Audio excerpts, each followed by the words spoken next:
pertama begini. Konsep awalnya bagaimana menyikapi ujian dalam kehidupan. Itu dulu. Nanti baru ke detil apakah seperti Nabi Ayub atau Zakaria, itu kan pertanyaannya. Al-Baqarah ayat 155 sampai 157. Allah sampaikan gini. Walanabluwannakum bisyai'.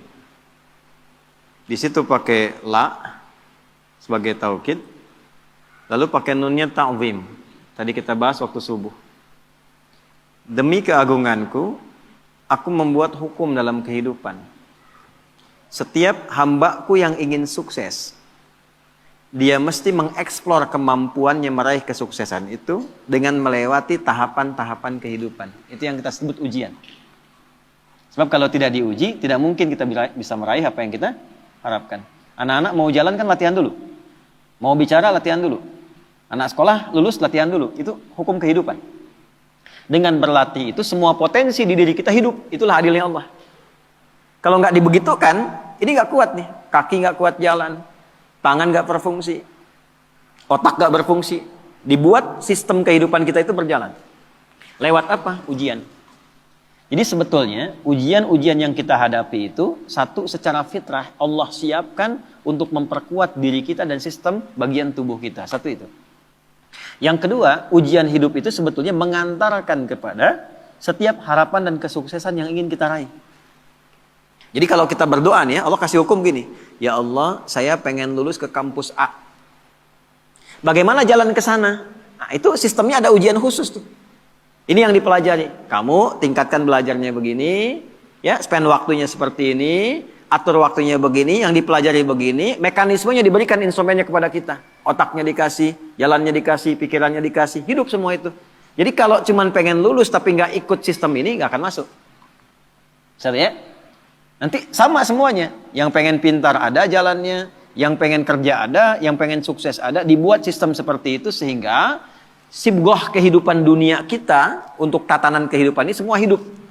Ya, ide muncul, pembangunan muncul, kreativitas muncul. Maka Allah sampaikan, walanabluwannakum bisyai'. Semua orang yang hidup, yang ingin mengharapkan sukses, ingin berhasil, pasti akan melampaui dan melewati ujian-ujian dalam kehidupan.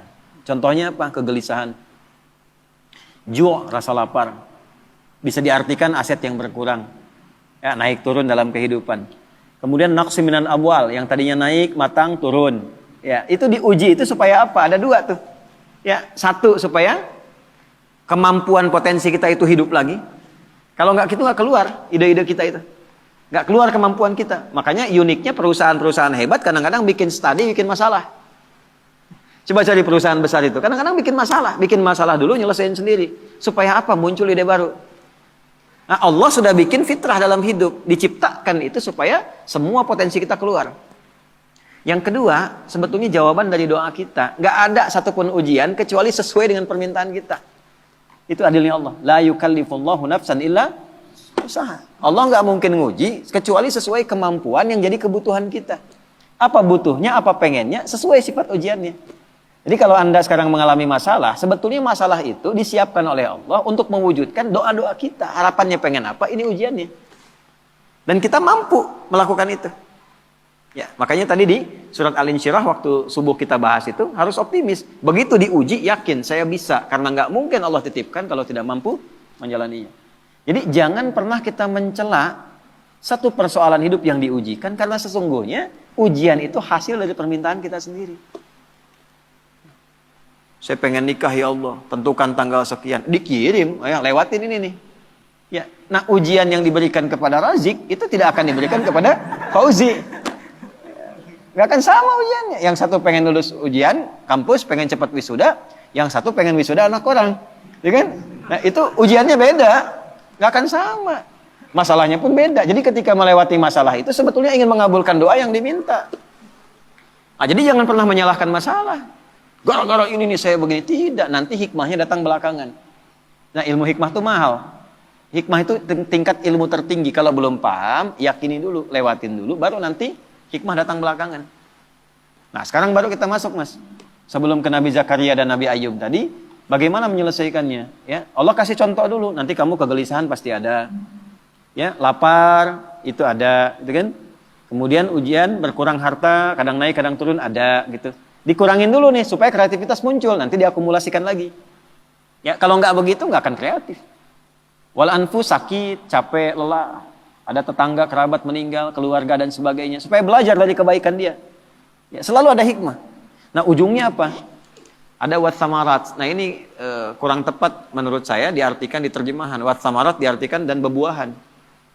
Kalau begitu sifat keadilan Allah kurang sempurna, naudzubillah. Karena yang diuji tukang buah saja. Tukang sayur enggak, tukang boneka enggak gitu kan? Nah, samarat di situ pakai ilmu balaghah bacanya, pakai kinayah. Kalau kita nanam sesuatu kan yang pengen buahnya. Tapi kan tanam dari benih, tumbuh, dirawat. Begitu besoknya mau panen, mangga, malam-malam diambil orang. Anda ikut tender, sudah memenuhi kualifikasi, begitu mau dihasilkan, diserobot orang. Ada ya? Wabasyiris sabirin. Nah, konsep umumnya Allah sampaikan, berbahagialah orang yang sabar. Itu konsep umum. Jadi kalau sedang menerima persoalan, dihadapi, terima dulu dengan sabar. Sabar itu apa? Bukan diam. Teruskan. Ya. Alladzina idza asabathum musibah. Yang kalau dia ditimpa dengan apa yang dia inginkan itu, nah itu musibah tuh. Ya, musibah. Saya pengen pesantren dikasih sama Allah, ini musibah. Jadi musibah itu nggak harus selalu buruk, tidak. Baik. Anda pun datang ke sini bagi saya musibah. Ya, sebaliknya saya ada di sini musibah bagi Anda. Jadi sesuatu yang dialami musibah itu. Kalau mengalami apapun, dia langsung punya keyakinan, inna lillahi wa inna ilaihi rajiun. Yang dititipkan Allah kok, pasti Allah ngasih solusi juga. Semua milik Allah, apa yang nggak mungkin bagi Allah. Nah itu. Cuman kesalahannya orang sekarang itu dilekatkan dengan kematian saja. Semua punya Allah dan akan kembali kepada Allah. Ya kita juga punya Allah. Gitu? Pekerjaan kita punya Allah. Masalah Allah yang kasih untuk mewujudkan kita. Solusinya punya Allah. Maka yang dibangun oleh Allah pertama kali kesadaran paripurna kita. Kalau sedang diuji, ingat kepada yang uji. Apa tujuannya diuji? Belajar dulu fikihnya. Supaya siap dengan itu. Nah sekarang banyak orang ingin meraih hasil tanpa melewati ujian. Gitu. Coba yang mau nikah ini. Nah, kan? Pengen nikahnya aja tapi belum belajar fikih nikah. Padahal Quran lengkap itu. Sebelum menikah pelajari tugas suami ini, tugas istri ini. Nanti akan ada masalah antara istri dengan suami. Masalahnya begini, begini, begini. Nanti akan ada masalah antara menantu dengan mertua. Masalahnya begini, begini, begini. Kalau kamu nanti mengalami itu, solusinya begini, begini, begini. Sekarang jarang dipelajari. Pengennya cepat nikah aja. Tanggal tentukan, ini tentukan. Pelajaran belum ada. Dulu orang tua kita, kenapa ketawa? Dulu orang tua kita itu, begitu kemudian mengkhitbah, dipacari, dikasih daun pacar yang perempuan. Lalu diajari rumah tangga 40 hari. Yang laki-laki belajar untuk memaksimalkan nafkah. Nah, dalam masa menunggu itu disebut pacaran. Belajar fikihnya begini, ininya begini. Makanya dulu tuh banyak sekali pernikahan-pernikahan yang abadi dan langgeng. Kenapa? Karena fikihnya dipakai. Sama babnya kerja, tapi tidak belajar tentang fikih kerja. Tantangan gimana? Menghadapi orang iseng gimana? Kalau makin naik, oh ini akan terjadi. Orang nggak suka, ingin menyingkirkan, ingin menyungkurkan, menghambatnya begini. Nanti cara menyelesaikannya begini. Ibadah ritualnya begini, secara intelektual pemetaannya begini, di lapangannya akan begini. Itu ada semua. Dan hebatnya adanya di Quran. Nah, makanya orang-orang yang kembali kepada Allah, dipuji oleh Allah. Ayat 157-nya. Ulaika alaihim salawatum mir rabbihim wa rahmah. Orang-orang yang memetakan mitigasi persoalan dan menerima optimis dia selesaikan, dipuji oleh Allah dibandingkan orang yang berkeluh kesah. Jadi sabar itu bukan diam. Sabar itu mengkontemplasikan, terima. Karena nggak diterima pun jadi masalah kita juga. Dan yang pengen itu kita juga. Terima dulu. Nanti setelah itu terhubung dengan Allah, sholat. Karena itu sholat disandingkan dengan sabar untuk menyelesaikan masalah. Ada di mana? Al-Baqarah 45. Ya, wasta'inu bisabri wassalah. Kalau engkau punya masalah, terima dulu. Bukan cuma engkau, yang lain juga punya masalah. Kan engkau juga yang minta. Nanti bawa solusinya lewat sholat, minta sama Allah petunjuk. Kalau belum yakin di soal imannya, Al-Baqarah 153. Ya ayyuhalladzina amanu sta'inu bisabri wassalah. Katanya engkau yakin dengan saya. Engkau yakin percaya kepada saya. Saya kasih kok, nggak yakin juga. Di mana imanmu, kata Allah. Nah, setelah itu dikasih rincian jenis persoalannya. Ini orang-orang dulu yang punya masalah. Kamu pernah sakit? Aku ujikan kepada Ayub. Kamu pernah punya persoalan di rumah tangga tentang keturunan? Aku ujikan di Zakaria. Muncullah pertanyaan Anda tadi, apakah harus seperti Nabi Ayub atau seperti Nabi Zakaria? Balik ditanyakan sifat masalahnya apa. Karena Allah turunkan kisah-kisah itu untuk memberikan detil kepada Nabi Muhammad. Kalau sakitmu ringan Muhammad SAW. Lagi kerja sakit diuji nih. Capek, batuk, pilek, apa. Nih Nabi Ibrahim pernah begitu. Kalau lagi berangkat dakwah, capek, lelah. Bukan cuma kamu yang lelah Muhammad. Ibrahim dulu lelah juga. Turunlah Quran surah misalnya ke-26 ayat 80. Wa idza maridtu fahuwa yashfin. Kalau saya sedang tugas pegal-pegal dikit pasti Allah sembuhkan. Sambil dipegang. Kalau lagi dakwah suara hilang, ya wa idza maridtu fahuwa yashfin sambil dipegang. Kalau sakit pasti disembuhkan. Yang nugaskan Allah, yang ngasih jalan Allah, yang nguji Allah, pasti yang ngasih solusi Allah. Pernah nggak begitu? Ya. Capek nih, oh nggak jamaah nggak jadi. Capek nih, kajian batal. Capek nih, baru mendung dikit, padahal belum tentu hujan. Yang dipasang malah status. Jakarta macet, ya. Berangkat enggak, padahal belum tentu ketika dia jalan itu macet. Nah ini satu mas. Nah kalau sakitnya demikian parah, sampai diuji dengan yang luar biasa, Allah kirimkan kisah. Wa ayyuba idna ada rabbahu anni masani yadurru wa anta arhamur rahimin. Ayub itu satu kaya, kedua sukses, ketiga soleh, ideal sekali. Kaya, istri cantik, anak 12. Aset banyak.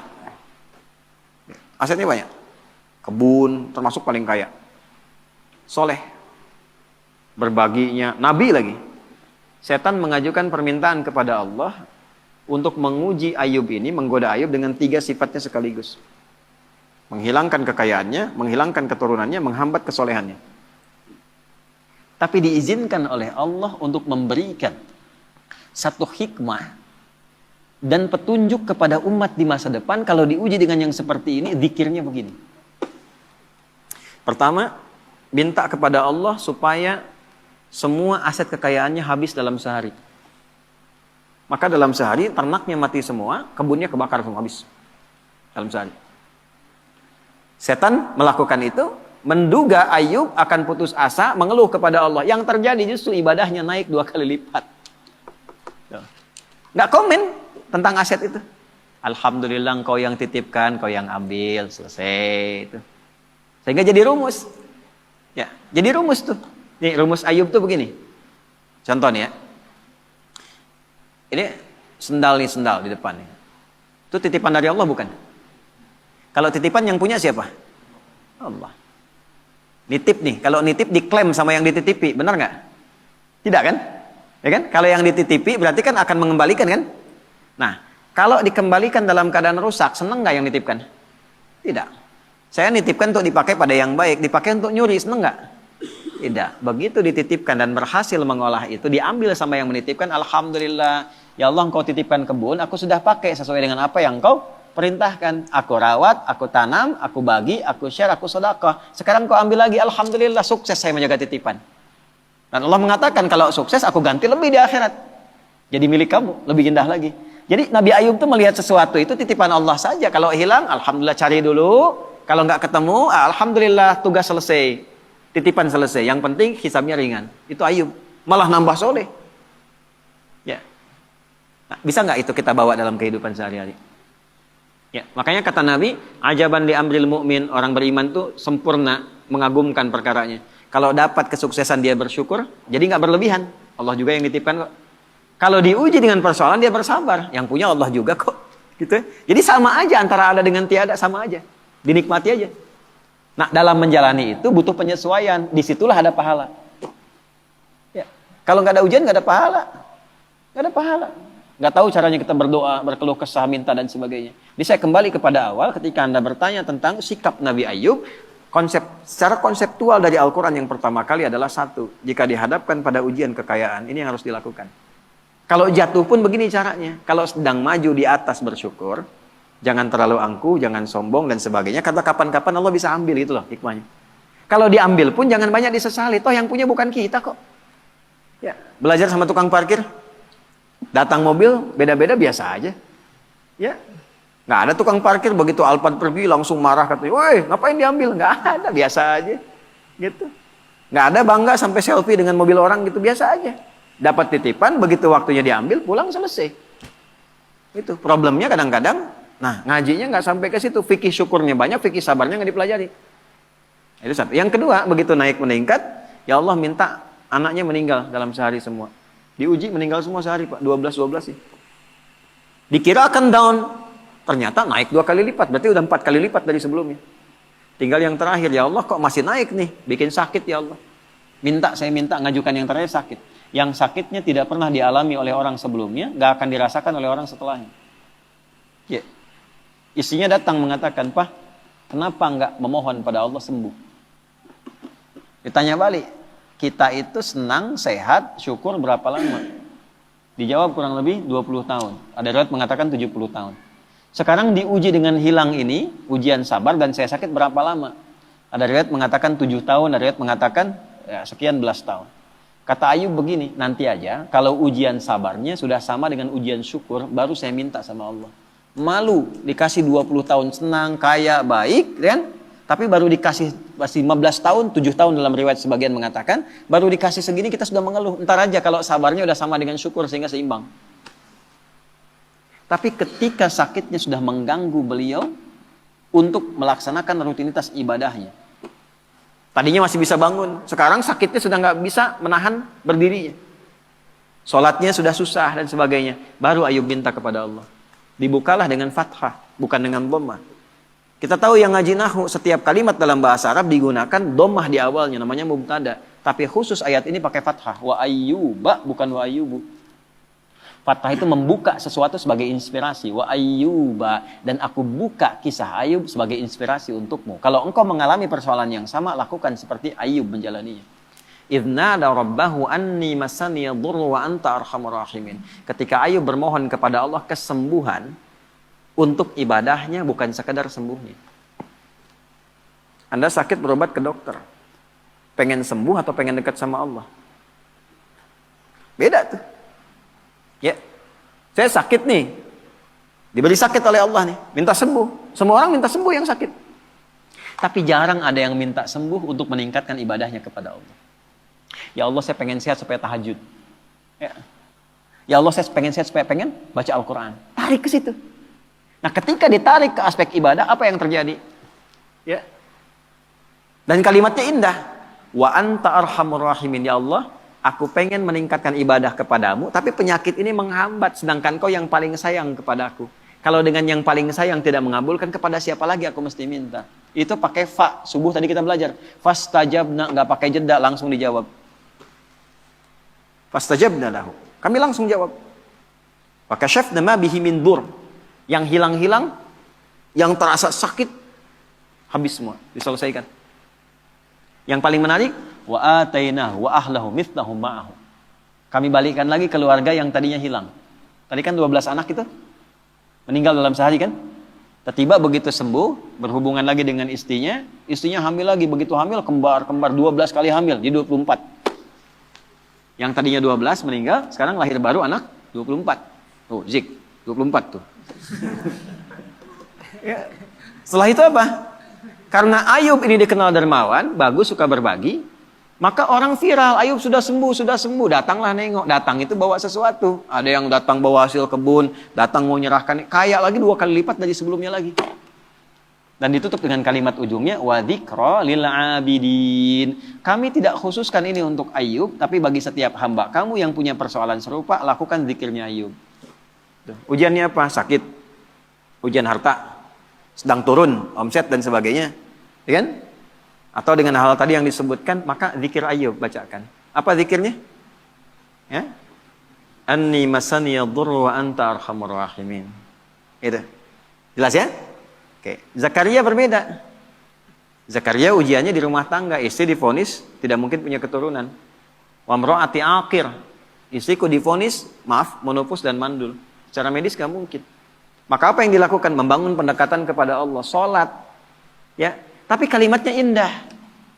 Rabbi la tadharni fardan wa anta khairul warithin. Ya Allah, jangan biarkan aku sendiri untuk memperjuangkan risalah dakwah ini. Aku pengen ada penerus, aku pengen punya keturunan. Itu bukan sekedar punya anak, ya Allah. Supaya ada legasi dakwahku yang diteruskan oleh anak-anakku. Nggak berhenti memperbaiki masyarakat itu. Ya itu kuncinya. Kalau cuma pengen punya keturunan, yang lain minta banyak. Tarik ke unsur ibadah. Tarik. Engkau yang paling sayang padaku ya Allah. Aku tidak putus berdoa kepadamu. Dari mulai aku kuat sampai fisikku letih, sampai rambutku memutih. Ada orang minta di depan 5 menit tuh. Ustadz, Pak Ustadz, Pak Masuri, tolong Pak Masuri. 5 menit, dikasih nggak? Belum tentu. Tapi 24 jam di depan, tangannya begini. Pak Masuri gitu, tolong 24 jam. Dikasih nggak? Keterlaluan kalau nggak ngasih. Ya kan? Allah punya sifat Rahman dan Rahim. Ini ada hamba minta begini, ya Allah, dari mulai rambutku menghitam sampai memutih, fisikku kuat sampai letih, aku tetap yakin bahwa Engkau akan mengabulkan doaku. Aku tidak minta banyak, ya Allah. Aku minta keturunan supaya bisa meneruskan dakwah bagi orang-orang untuk bisa menyembahmu. Langsung jawabannya sama dengan yang tadi Ayub. Fastajabna. Gitu. Tapi isiannya apa? Yusari'una fil khairat. Diisi dengan dharma bakti kebaikan. Ya, inilah salah satu yang sanadnya ke Syekh Nawawi Al-Bantani.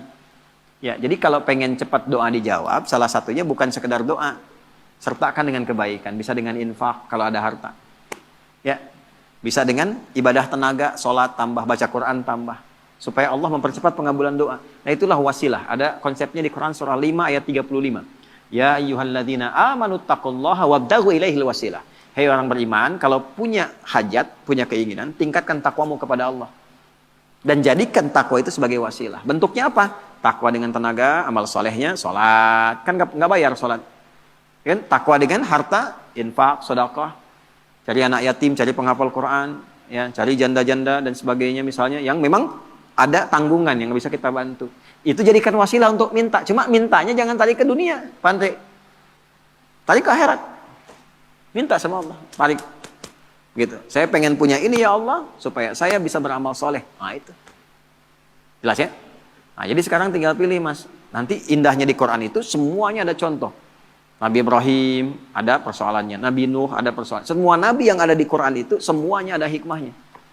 Dan akumulasinya ada pada kehidupan Nabi Muhammad SAW. Maka kesimpulan Quran cuma satu untuk Nabi Muhammad. Laqad kana lakum fi rasulillahi uswatun sana. Tinggal diurut. Jadi kalau kita sedang punya masalah apa, gampangnya gini. Nabi pernah mengalami itu di mana, kapan, petunjuknya apa. Ikuti, selesai seketika.